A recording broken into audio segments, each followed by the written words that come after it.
Awesome day for us, and I never questioned these guys' resolve and if they were going to respond, what happened on the second half there on Tuesday. I mean, you gotta be able to do that in college basketball, and especially in these leagues. It's a high major league. I mean, there's desperation in every game for everybody to win, and guys came out today and played, I thought, with a real edge, a physicality to them. I thought Joel Scott just set the tone for how the game needed to be played for us.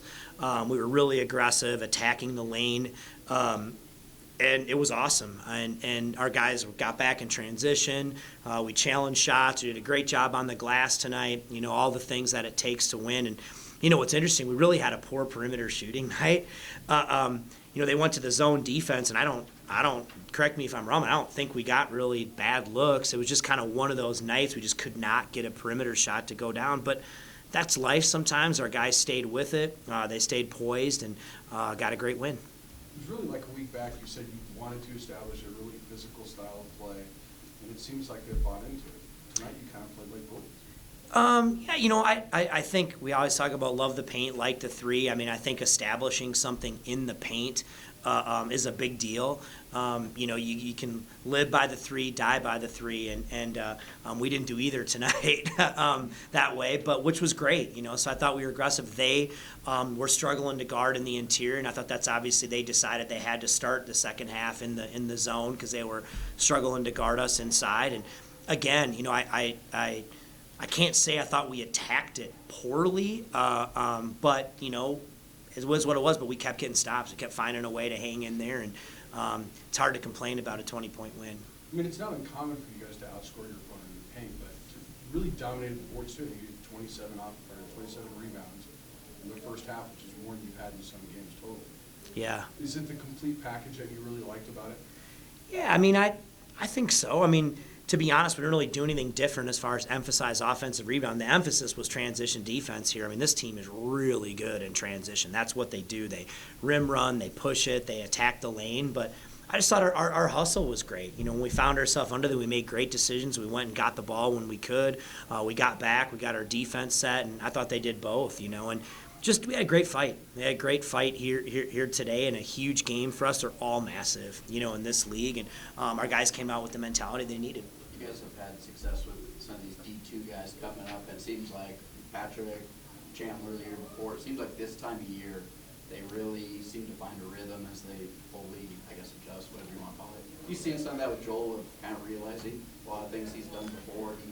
I think so. I mean, he obviously got off to a great start. I mean, you could see right away when he got to campus, I mean, he was going to have a huge impact. He brings a level of physicality. He's a two-way player. He competes. He's got great skill level. And so you could see that. And you could see his athletic ability was easily going to translate to this level. And then, when he went through a little bit of a slump, didn't get down on himself, kept playing, and now, he's playing probably the best basketball of his career.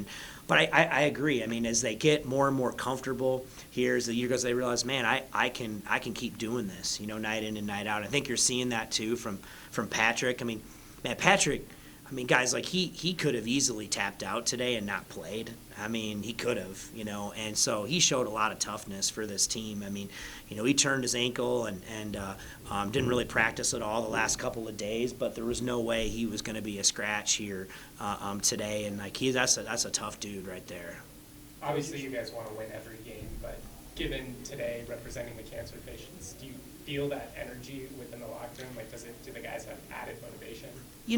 It's funny you say that. Like, I told our guys yesterday, I said, to me, it's way bigger than that. It's not even about winning the game or perform. I don't think any of the Cancer Warriors are here. I don't even think they care. Sure, would they like you to win? Yeah. They don't. They're not here for that. They're here to have the experience, because we're supporting them. They just want to support the guys. They want to have 3 hours of joy, you know what I mean, in their game, and they're not going to care about it any less whether the team wins or loses. And so that part of it is way bigger than how we perform on the court, and I wanted the guys to understand that yesterday. But for us, like, why do why do we fight? Why do we compete? It's for something even bigger than that, you know. And there's a lot of people in their lives that have fought for them to help them get to where they are today. They've got a great group of teammates, knowing that they're going to fight for each other. And I just told the guys to remember that, you know. We got a chance to get back in the fight today and remember who fought for you, remember what you fight for.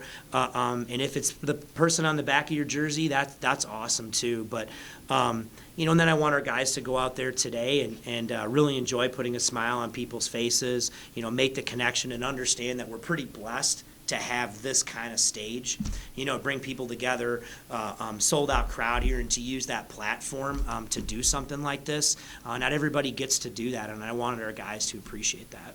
Coach, you've spoken before about anticipating this kind of punch in the second half from opposing teams, especially teams in the Mountain West Conference. How are you guys able to anticipate that punch so well here tonight? Well, I mean, these guys have played games. I mean, if every night's just a war, so you know that. I mean, all these teams have NCAA tournament aspirations. They're right there where they want to be. Every game's massive, so they know that. They've been through it. They've been in the fight, you know, in these kind of games, and so, you know, there's really nothing that surprised them. How many teams have made Utah State look like that this season, play that poorly? I mean, what did you like most about your ability to really control them, keep them from making really any kind of run? It seemed like they were in and out of 2-3 minute scoring droughts throughout the game. Just poise. You know what I mean? I just thought our guys, you know, played with poise, didn't hang our heads when we couldn't get, you know, perimeter shots to go down. We kept playing, but, you know, we just played with poise and physicality. I thought we did a good job of staying in the moment, not, you know, trying to think, oh, you know, we're up with, you know, we taking our foot off the gas or anything. I think they just played from the opening tip until the buzzer and just kind of stayed right there in the moment, and I thought that was great. You mentioned at the beginning, Joel Scott kind of setting the tone, playing the game the way it was supposed to be played. 24 of your first 26 points came in the paint in this one. I mean, I know all shots that fall are good, but like the other night, you hit all those threes right off the bat. I imagine this is what you'd rather have. Yeah, I mean, well, I like both, but I agree. I mean, I think that sometimes when you throw in a bunch of threes early, you know, I don't want to say it's the kiss of death, but you know, you can kind of get little happy chucking up shots, you know, and obviously San Diego State's really hard to play against, but you know, they were switching all the stuff, and I thought they kind of baited us into doing what they wanted us to do, as opposed to us imposing our will a little bit. And you know, it usually doesn't work like that, 24 your first 26, but tonight that made my heart happy. Thanks, Thank you. Yep.